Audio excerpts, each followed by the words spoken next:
کتاب اعتقادات شیخ صدوق رحمت الله علیه می باشد. در این کتاب خود شیخ صدوق رحمت الله علیه در این باب الاعتقاد فی نفی الغلو و التفویض، غلو که آدم بگوید که غلو خداوند اهل بیت خدایند، ربند، این چنین.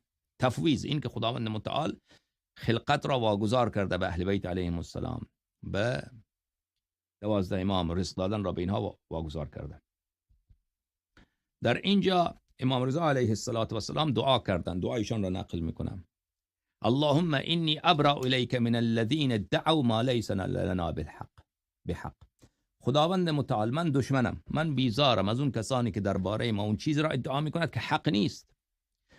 پروردگارا من براءت میجویم، من بیزارم، دشمنم از اون کسانی که درباره ما یک صفاتی بیان میکنند که ما خود اون صفات را درباره خود بیان نکردیم.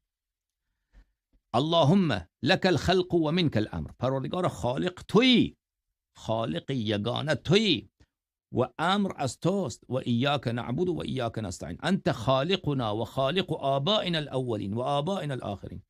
پروردگار خالق ما تو هستی، خالق پدران ما تو هستی، خالق پدران اولین ما آدم علیه السلام، آخرین ما حضرت رسول امیر المؤمنین علیه السلام تو هستی. اللهم لا تلیق الربوبیت الا بک. پروردگارا خالقیت، رازقیت، ربوبیت فقط تو را سزاوار است.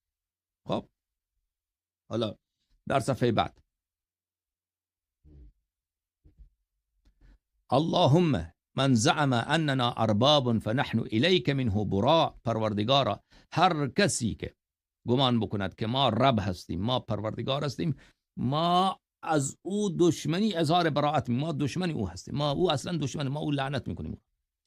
و من زعم ان الینا الخلق والرزق وعلينا الرزق فنحن الیک منه براء كبراءة عیسی علیه السلام من النصارى.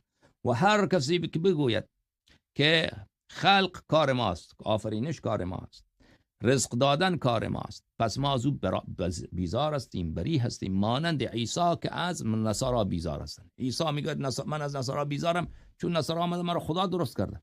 خب این غالی هم آمده ما را خدا درست کرده، ما از اونها بیزار هستیم. خب این خیلی واضحه، خیلی صریحه در این که خلق و رزق ائمه علیهم السلام از او بله کار ائمه علیهم السلام نیست.